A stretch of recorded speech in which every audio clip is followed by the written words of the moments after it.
Durante miles de años el Nilo ha sido sinónimo de vida.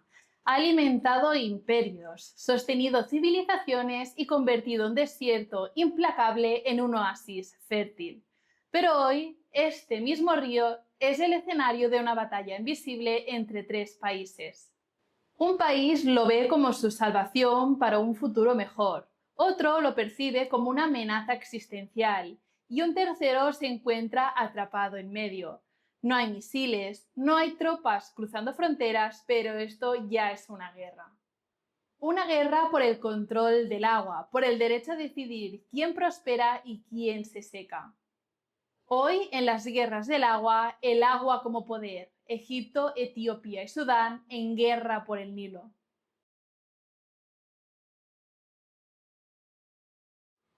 El Nilo no es un simple río, es un milagro geográfico, una arteria de agua que atraviesa uno de los desiertos más áridos del planeta, una franja verde en medio de un océano de arena. Ha sido el pulso vital de faraones y campesinos, el eje sobre el que se levantaron templos y ciudades y la razón por la que una civilización pudo florecer donde todo invitaba a morir de sed. El Nilo es vida, pero hoy también es motivo de disputa. Para Egipto, el Nilo es su columna vertebral. Agricultura, energía, transporte, identidad, todo depende de él. El país obtiene de sus aguas el 97% de su consumo total. Egipto no tiene grandes acuíferos subterráneos, no cuenta con lluvias estacionales y no dispone de reservas alternativas. Sin el Nilo, Egipto no existe. Y es justamente esa dependencia entre Egipto y el Nilo la que ha moldeado la forma en que el país gestiona cada gota consumida. Desde 1970, el corazón del sistema hidráulico de Egipto late en la presa de Asuán, una de las mayores obras de ingeniería del siglo XX. Este coloso de hormigón no solo regula las crecidas del río, sino que almacena el agua en el gigantesco lago Nasser para liberarla de forma controlada durante el año. La presa permite regar millones de hectáreas de cultivos, abastecer de agua a las ciudades y generar electricidad para buena parte del país, pero también es un punto débil.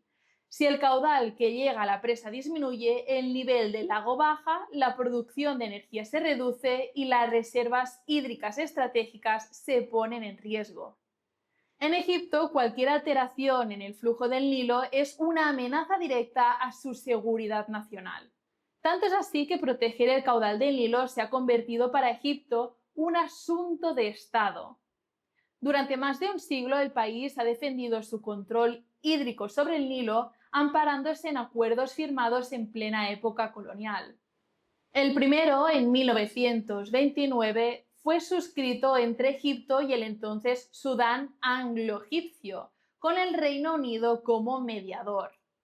Este tratado otorgaba a Egipto el derecho exclusivo sobre la mayor parte de las aguas del Nilo y lo más controvertido, el poder de vetar cualquier proyecto de irrigación o presa río arriba que pudiera reducir el caudal que llegaba a Egipto. 3 décadas después, en 1959, Egipto y un Sudán ya independiente firmaron un segundo acuerdo que repartiría casi todo el caudal anual entre ambos países.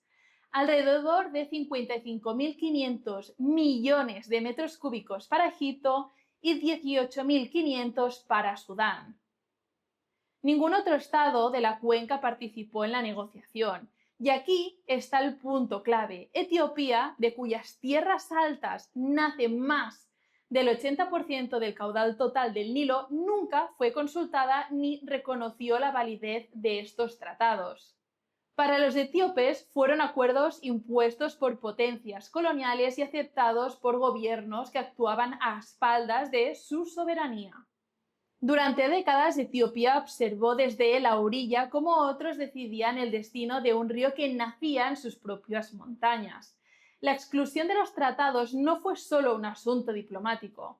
Para los etíopes fue una humillación histórica. Sus tierras altas alimentan el Nilo Azul, el principal proveedor del caudal total del río Nilo, pero nunca habían tenido control sobre su uso. Y para entender por qué este agravio pesaba tanto, hay que mirar dentro del propio país. Etiopía es un país de contrastes, rico en recursos hídricos, pero con una de las tasas de acceso a electricidad más bajas de África. Gran parte de su población vive en zonas rurales, dependiendo de una agricultura vulnerable a las lluvias irregulares. Su capacidad para almacenar agua es mínima, donde la mayoría de los ríos fluyen sin regulación, perdiéndose en crecidas estacionales que arrastran sedimentos y provocan inundaciones. Para un país con un potencial hidroeléctrico enorme, la falta de presas y sistemas de gestión era un lastre económico y social. Con esa carencia histórica sobre la mesa y un momento político favorable, Etiopía decidió dar un paso que cambiaría su historia reciente. En abril de 2011, Etiopía anunció la construcción de la gran presa del Renacimiento etíope, o YER por sus siglas. No fue una fecha casual. Egipto vivía los meses más turbulentos de su historia reciente. El presidente Mubarak había sido derrocado tras la primavera árabe. El país estaba gobernado por una junta militar provisional y la atención política estaba volcado hacia sus propias calles. En ese clima de vacío de poder y desorganización interna, Etiopía presentó su proyecto más ambicioso, una obra monumental destinada a transformar su economía y el equilibrio de poder en el Nilo. La gran presa del Renacimiento etíope comenzó a levantarse en el curso del Nilo Azul, a pocos kilómetros de la frontera con Sudán. Concebida para ser la mayor infraestructura hidroeléctrica de África, no solo cambiaría el paisaje de la región, también el mapa de poder hídrico del continente. Valorada en más de 4.000 millones de dólares, Etiopía decidió financiarla casi por completo con recursos propios, donaciones ciudadanas, bonos patrióticos e impuestos nacionales. Ningún gran organismo financiero internacional quiso involucrarse, temiendo represalias diplomáticas de Egipto. Pero para Etiopía no era solo un proyecto de ingeniería, era una declaración de soberanía. Sus dimensiones hablan por sí solas. 145 metros de altura y 1.800 metros de largo y un embalse capaz de retener 74.000 millones de metros cúbicos de agua, casi lo mismo que Egipto almacena en un año entero. Con 13 turbinas y una capacidad instalada de 6.450 megavatios, podría duplicar la producción eléctrica del país y convertirlo en un exportador regional de energía. La presa no era solo hormigón, acero y turbinas. Para Etiopía era un símbolo, la oportunidad de romper siglos de marginación y aprovechar por fin las aguas que nacen en su propio territorio para mejorar su desarrollo económico y social. Era orgullo nacional, independencia energética y un mensaje al mundo de que nunca más se decidiría el destino del Nilo sin Etiopía en la mesa. Pero para Egipto el mensaje sonaba muy distinto. Era una amenaza directa.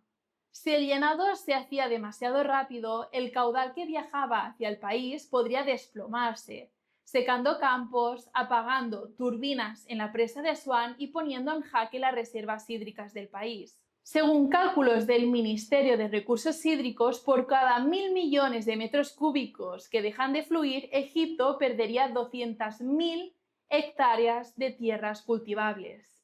Un golpe capaz de provocar escasez de alimentos, desempleo masivo y oleadas de migración interna.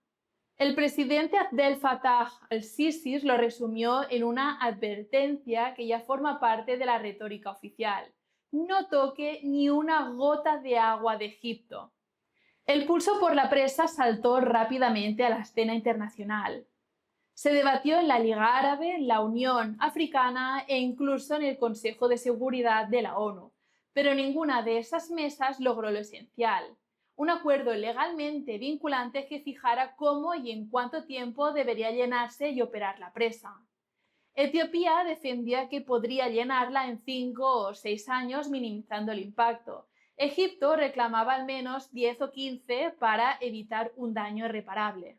La distancia entre ambas posturas era abismal y la desconfianza total. En 2020, sin consenso, Etiopía dio el paso. Comenzó el llenado unilateral del embalse. Lo repitió en 2021, 2022 y 2023, cada vez sin previo acuerdo ni aviso. Egipto respondió con protestas diplomáticas y con un mensaje más visual, maniobras militares bautizadas con un nombre que no dejaban lugar a dudas: Nilo Azul. Oficialmente, Egipto nunca ha amenazado con un ataque directo a Etiopía, pero entre bastidores la opción se ha considerado. Incluso se han filtrado simulaciones de bombardeos aéreos sobre la presa. En este pulso hay un tercer actor cuya posición puede inclinar la balanza: Sudán.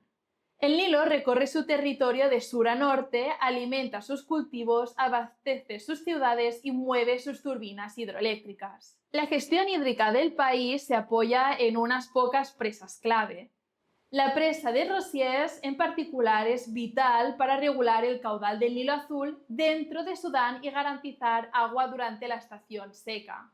Sin embargo, el margen de maniobra de Sudán es limitado. Su capacidad de almacenamiento es reducida en comparación con Egipto y su sistema de control del agua depende en gran parte de la información que recibe desde río arriba, es decir, desde Etiopía. Cualquier cambio brusco en el flujo, ya sea por lluvias extremas, sequías o liberaciones de agua desde Etiopía, pueden desestabilizar su red de riego y su producción energética. Esa vulnerabilidad explica por qué Sudán mira a la gran presa del Renacimiento con sentimientos encontrados. Por un lado, teme impactos técnicos. Su embalse de Rosier, situado justo aguas abajo de la Ger, podría sufrir inundaciones o cortes bruscos de caudal si Etiopía libera agua sin coordinación. La falta de datos en tiempo real aumenta ese riesgo. Por otro lado, ve posibles beneficios: menos inundaciones estacionales, un caudal más regulado durante todo el año y electricidad barata de Etiopía. Esa dualidad ha hecho que su postura oscile. A veces apoya a Egipto, otras a Etiopía, y a menudo se sumerge en silencio, absorbido por sus propias crisis internas, golpes de Estado, conflictos fronterizos y fragmentación política. Así, el tablero del Nilo se ha convertido en un juego de poder y supervivencia. Etiopía llena la presa sin ceder control. Egipto busca frenar el proceso y ganar tiempo, y Sudán se mueve según sople el viento. Y todo ello bajo la sombra de dos amenazas que nadie puede controlar: el clima y la demografía. El cambio climático ya se deja sentir en toda la cuenca del Nilo. Las sequías son más largas, las lluvias más irregulares y las temperaturas más altas. La temporada de crecidas ya no sigue patrones predecibles, lo que complica una buena planificación agrícola y el uso de presas. Cada metro cúbico de agua vale más que el anterior y cada error de cálculo puede multiplicar sus consecuencias en cuestión de días. Estos cambios climáticos también alteran la relación entre los países. Una sequía prolongada podría obligar a Etiopía a retener más agua para llenar su embalse, lo que reduce el caudal hacia el Sudán y Egipto. Por el contrario, una temporada de lluvias extremas podría poner en riesgo las presas agua abajo si no hay coordinación, aumentando el peligro de inundaciones masivas. En ambos escenarios, la desconfianza existente se vería reforzada y la tensión podría escalar rápidamente. A esta presión ambiental se suma una bomba demográfica. Para 2050, Egipto, Etiopía y Sudán tendrían juntos cerca de 400 millones de habitantes, todos dependientes del mismo río para beber, cultivar, generar energía y sostener sus economías. Más población significa más consumo, más tierras de cultivo, más energía y menos margen para compartir. En este contexto, la gran presa del Renacimiento adquiere un peso aún mayor. No es solo una obra de ingeniería, es el centro de una disputa por el futuro del agua en la región, y está prácticamente terminada. Las fases de llenado avanzan año tras año, sin un acuerdo que la regule. Mientras tanto, la desconfianza política, la incertidumbre climática y el crecimiento imparable de la demanda dibujan un futuro frágil, donde cualquier desencuentro podría transformarse en crisis abierta. ¿Será posible alcanzar un acuerdo antes de que sea demasiado tarde? ¿Podrán los tres países ver el Nilo como un recurso compartido y no como un botín estratégico? ¿Qué debería pesar más, el derecho soberano de cada nación o la necesidad de preservar el equilibrio de toda la cuenca? ¿Y qué papel debería jugar la comunidad internacional en un conflicto que, de estallar, afectaría a millones de personas? Porque el agua une, pero también divide. Y en el caso del Nilo, esa línea que separa la cooperación del conflicto ya es demasiado fina. Muchas gracias por acompañarme en esta historia. Esto es Las Guerras del Agua. Nos vemos en el próximo vídeo.